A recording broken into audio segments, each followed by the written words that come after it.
करती हैं। महाराज जी फायदा है। और सुनो, शराब पीवे के घर में कबू चोरी न हो तो बुढ़ापो देखवे गुना में तो जवानी में सीताराम हो जात। कहने लगा महाराज शराब पीने से इतना फायदा, और भी फायदा है। क्या फायदा है? अगर गली में निकलेंगे जावा तो कुत्ता बड़ो सम्मान करता है।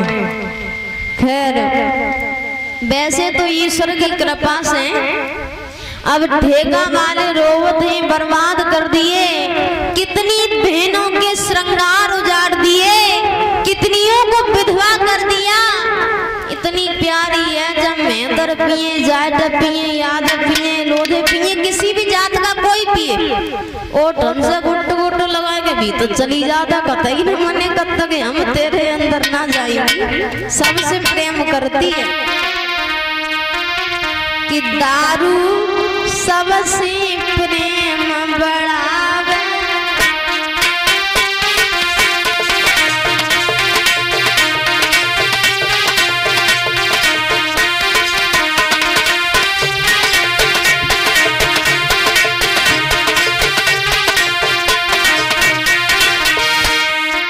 दारू सबसे प्रेम बढ़ावे, दारू सबसे प्रेम बढ़ावे।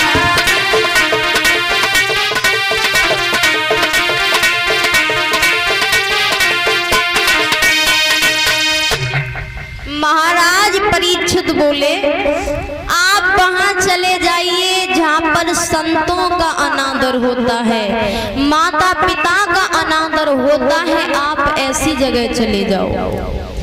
कलयुग बोला महाराज वहां चला जाऊंगा, हमारा परिवार बढ़ेगा तो हमारी गुजर कैसे होगी। कहने लगे गुजर कैसे होगी?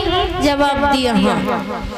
तो जाइए, हम तुम्हें ऐसी जगह बता रहे हैं कि जहां पर सोने चांदी के भंडार हों, आप वहीं चले जाइए। परीक्षित के सिर पर सोने का मुकुट लगा हुआ था, कलयुग ने सिर पर वास किया। लेकिन जानते हो इंसान की बुद्धि कब पलटती है? जब विनाश का समय आता है।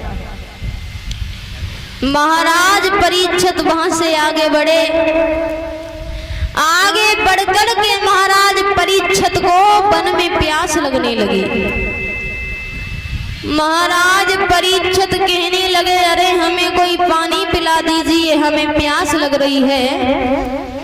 पर वन में कोई आवाज सुनने वाला नहीं था। चलते चलते महात्मा लोमर ऋषि की कुटिया पर पहुंच गए। आवाज लगाई है, बाबा जी अरे हमें पानी पिला दीजिए।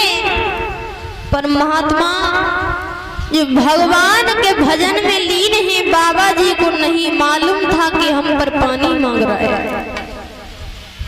महाराज परीक्षित सोचने लगे, ये कैसा महात्मा है, हमें पानी नहीं पिला सकता। एक मृत्यु सर्प पड़ा था कुटिया के सामने। अरे सर्प लयो उठाई रे ना पलकी देर लगाई।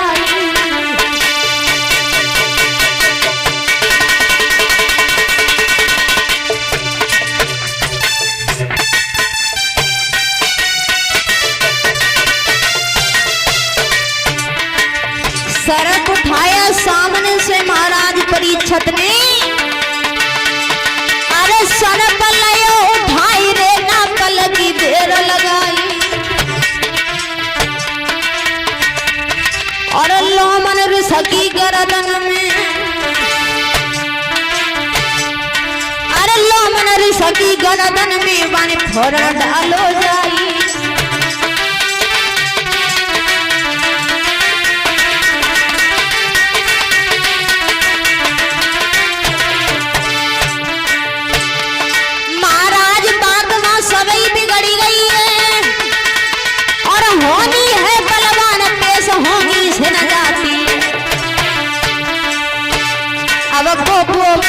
बबूरयाम के फल का खावे, जैसे कर्म करेगो बंदे वैसे ही फल को पावे।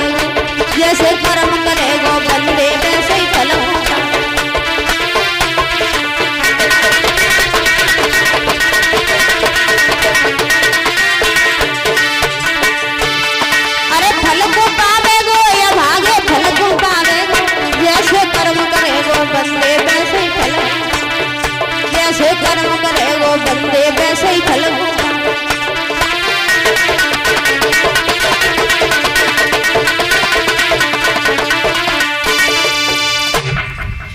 जैसे ही वो मरा हुआ सर्प महाराज परीक्षित ने महात्मा के गले में डाला, समझ लो अपनी मौत के लिए दावत दे डाली। छोटे छोटे बच्चा भागे, उनका पुत्र जो है श्रृंगी ऋषि नदी में स्नान कर रहा है, उससे जाकर के कहने लगे भैया महाराज परीक्षित आपके पिता के गले में मृत्यु सर्प डाल करके चले गए। और पुत्र ने जब अपने पिता का अपमान सुना तो होश उड़ गए।